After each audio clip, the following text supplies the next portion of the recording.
Selam dostlar, bunlarga men javob berganim streamlar ishlarga пока vaqtim yo'q, imkoniyatim yo'q. Shunlarga mana shulayroq пока yozib turam, чтобы siz meni unutmadingiz. Hozir mana buni запишем TikTok'ka, потом TikTok'dan YouTube'ga, наверное, загрузим.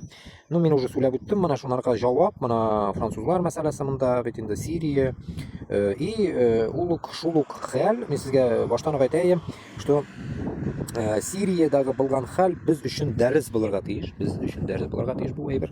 И менә шуны хәзер мин попытаюсь, так сказать, дублировать уже TikTok белән YouTube'ка. Калсам. Ярар. Assalomu alaykum rahmatullohi barakatuh. Күрәсезме? Нинди договор бар монда? Исегез булса, мин үземне YouTube стримларымда сөйлим, менә шул договорны любой дәүләт белән без Башкортстан, яңа Башкортстан, яңа Татарстан дәүләте менә шул договорларны бөтен төзүләрне инде киләчәк.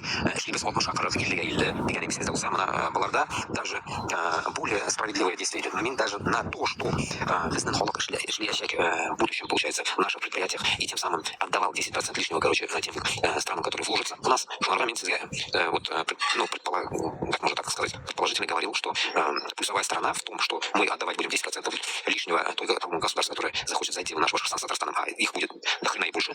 Мы понимаем одну вещь, что 10% эти, которые мы будем отдавать людям, ну, так сказать, точнее, не людям, а стране, мы будем, так сказать, в выигрыше тем самым, что не как работа с Китаем будет, да, допустим, с Китаем, если нужно будет работать, мы тоже таким же методом будем работать. Получается, щупальцы других государств не будут властвовать в наших землях никогда. Вот исходя от этого, 10% тех, которые мы будем им дарить какой-то период, это как бы не всегда будет, это будет какой-то период, и этот период будет там, договор, там, год, два, три, пока полностью не научатся наши люди этому производству, не научатся, получается, весь Башкортостан с Татарстаном, примерно, да, ну, куда что зайдет, допустим, если зайдет немецкий Мерседес или там французский Peugeot или что-то в этом роде, допустим, задача будет как в Адижане, допустим, корейские, вот эта Daewoo Nexia, Daewoo, когда заходила, она учила, получается, в итоге, короче, когда узбеки научились, все, вроде бы, мне кажется, отошла все Узбекистану, там, мне кажется, корейцев не осталось. Вот примерно такая система, но именно 10%, хочу объяснить, 10% прибыли чужой стране будет компенсироваться нашими работниками. Короче говоря, будут французы, допустим, или немцы, специалистами, которые будут обучать наших. И как бы из Франции и из Германии никто лишний не будет приезжать. Ну, как бы имеется в виду, черный рабочий не будет вообще присутствовать. Везде будут наши студенты, везде будут наши, получается, специалисты. Вот примерно так. Идея вот у меня такая, ну, пишите свои комментарии.